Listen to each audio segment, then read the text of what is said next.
Shalom मेरे प्रिय भाइयों और बहनों। आज का वचन शुरू करने से पहले मैं आप सभी से क्षमा चाहता हूं क्योंकि मैं पिछले कुछ दिनों से वीडियोस नहीं बना पा रहा था क्योंकि मेरे एग्ज़ाम चल रहे थे। लेकिन आज परमेश्वर ने एक बार फिर से अवसर दिया है कि हम सभी मिलकर उसके जीवित वचन को सीखें। आज का जो हमारा जो वचन है वो मरकुस 9 का 14 से 29 से है। इस भाग के हेडिंग में जब हम लोग देखेंगे तो लिखा हुआ दुष्टात्मग्रस्त बालक को चंगा करना। जब प्रभु यीशु अपने तीनों चेलों के साथ पहाड़ से नीचे उतर रहे थे तो उन्होंने देखा कि उनके बाकी चेले एक भीड़ से घिरे हुए हैं। उसी भीड़ में से एक पिता आगे आता है और उसका पुत्र जो था दुष्ट आत्माओं से ग्रसित था। वो आत्मा उसे कभी आग में डाल देते थे, कभी वो पानी में डाल देते थे और उसके मुंह से झाग निकलता था और वह बहुत ही पीड़ा में था। वह पिता बड़ी आशा लेकर यीशु के पास आया, लेकिन उसके शब्दों में विश्वास नहीं, विश्वास से ज्यादा संदेह था। उसने कहा, यदि आप कुछ कर सकते हैं तो हम पर दया कीजिए और मेरे पुत्र को चंगा कर दीजिए।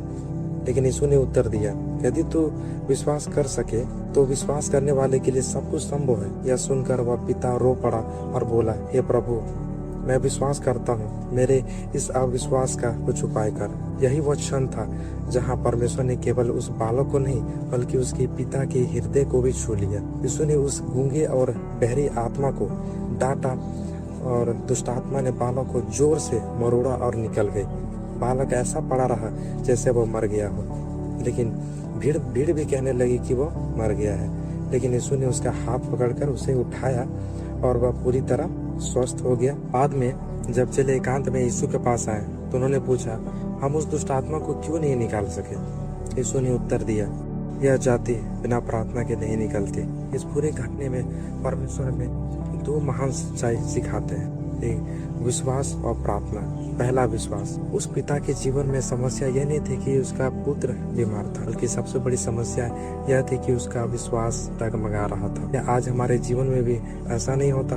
जब बीमारी आती है, जब आर्थिक संकट आता है, जब परिवार में परेशानी आती है, जब भविष्य अंधकारमय हो जाता है, तब हम परमेश्वर की सामर्थ्य पर नहीं बल्कि अपनी परिस्थिति पर अधिक ध्यान देने लगते हैं। लेकिन परमेश्वर को वचन कहता है, यदि तुम्हारा विश्वास राई के दाने जितना भी हो तो तुम उस पहाड़ से कह सकोगे कि उखड़ कर हट कर जाकर समुद्र में जा मिल तो वो भी हो जाएगा। सोचिए, राई का दाना कितना छोटा होता है, लेकिन परमेश्वर कहता है कि यदि विश्वास सच्चा है तो वह पहाड़ को भी हिला सकती है। हम संसार के लोगों पर भरोसा करते हैं, लेकिन कई बार लोग हमें छोड़ देते हैं, दोस्त बदल जाते हैं, रिश्ते बदल जाते हैं, परिस्थितियां बदल जाती है, लेकिन परमेश्वर कभी नहीं बदलता। वह ना कभी धोखा देता है, ना कभी छोड़ता है और ना कभी त्यागता है। वो हर एक परिस्थिति में हमारे साथ चलता है। इसलिए अपने विश्वास को कभी कमजोर मत होने दीजिए। परमेश्वर को वचन पर दृढ़ रहिए, उसके वादों को थामे रहिए, क्योंकि जहाँ विश्वास होता है वहाँ परमेश्वर का कार्य अवश्य होता है। और दूसरा है प्रार्थना। यीशु ने कहा, यह जाति बिना प्रार्थना के नहीं निकलती। ध्यान दीजिए, यीशु जितने बड़े बड़े चमत्कार करते गए उतना ही अधिक समय वे एकांत में अपने पिता के साथ प्रार्थना में बिताते थे। उन्होंने अंधों को दृष्टि दी, लंगड़ों को चलाया, कोढ़ियों को शुद्ध किया और मरे हुए को जिलाया। फिर भी वे अपनी सामर्थ्य का स्रोत प्रार्थना को देते हैं। यदि स्वयं प्रभु यीशु को प्रार्थना की आवश्यकता थी तो आप सोच सकते हैं कि हमें कितनी और अधिक आवश्यकता हो सकती है। आज हमारी सबसे बड़ी कमजोरी यह है कि हम हर काम के लिए समय को निकालते हैं, मोबाइल देखने के लिए, सोशल मीडिया को स्क्रॉल करने के लिए, मनोरंजन के लिए, लेकिन प्रार्थना के लिए हम नहीं समय को निकालते। जब तक हमारा संबंध परमेश्वर से प्रार्थना के द्वारा मजबूत नहीं हो जाता, तब तक आत्मिक सामर्थ्य, आत्मिक उन्नति भी हमारे जीवन में नहीं होगा।